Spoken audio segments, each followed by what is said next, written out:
question. Est-ce que la vie a un sens? Et quel est le sens de la vie? Alors cette question essentielle, un monsieur, Viktor Frankl, se l'est posée dans les camps de concentration.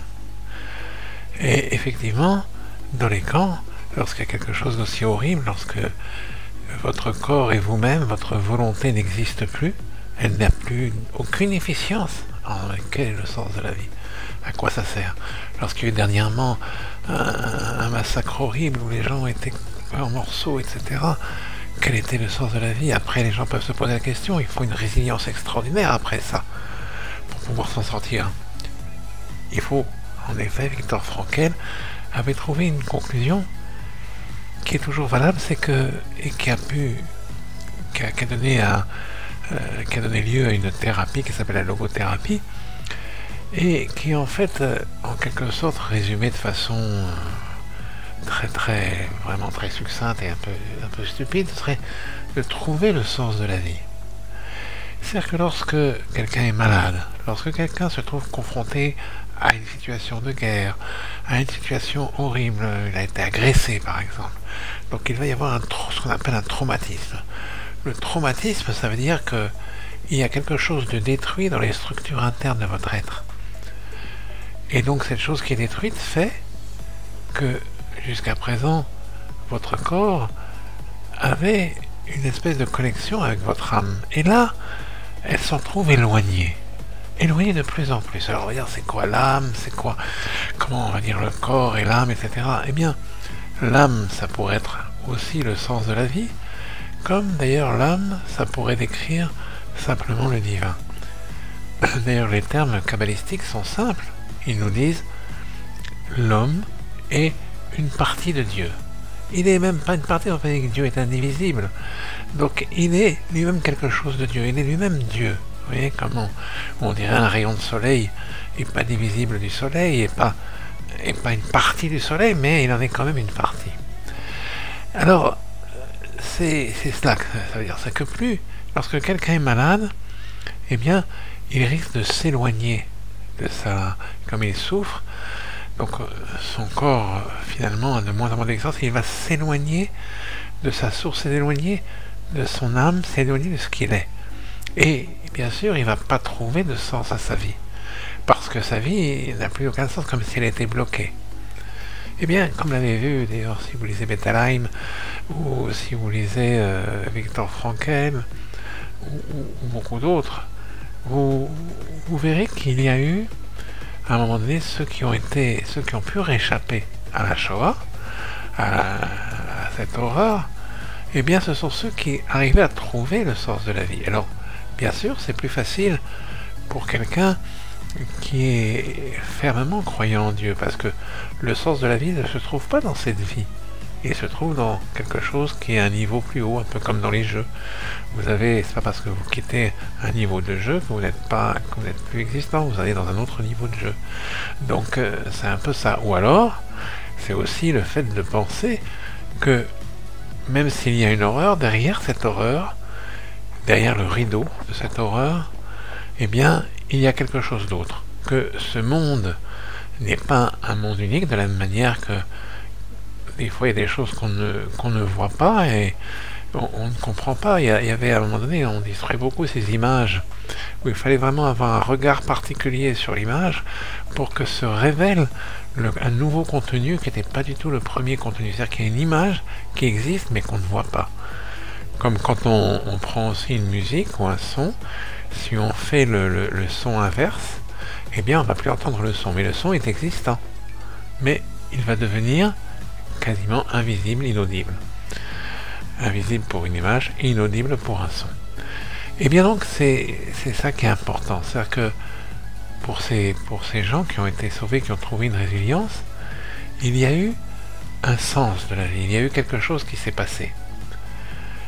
Lorsque par exemple, moi je fais très souvent ça avec mes patients, je leur dis écoutez, pour moi le grand but de la vie c'est la connexion avec le divin. Ça, c'est le but vraiment le plus extraordinaire. Mais qui vous empêche d'avoir d'autres buts plus petits? et après vous atteindrez.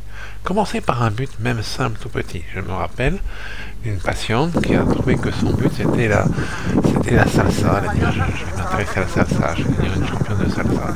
Elle a trouvé son mari comme ça d'ailleurs. Et ça a été un but. Eh bien, ce but, ça lui a donné une raison de vivre. Même si dans son travail, elle souffrait parce que les gens l'embêtaient, etc., elle s'en foutait, plus rien n'avait d'importance, puisque le soir, après le travail, où ses collègues l'embêtaient, où son patron était désagréable avec elle, etc., eh bien, après cela, elle allait à son cours de salsa. Et la vie, finalement, n'était pas le moment de la souffrance, mais le moment où il y avait quelque chose qui se réalisait. Un but. D'ailleurs, des psychologues ont fait une étude et ont montré que les moments où les gens se sentaient le plus heureux étaient les moments où il y avait un défi et ils relevaient ce défi. Et ça pouvait se trouver au travail, on leur disait de faire quelque chose et puis ils le faisaient, ils étaient heureux de pouvoir réaliser ce travail, de pouvoir le faire. Relever un défi et réussir ce défi, ça c'était un très très grand plaisir. Et même si on ne le réussit pas, le fait d'avoir relevé le défi est déjà en soi quelque chose qui va rendre heureux.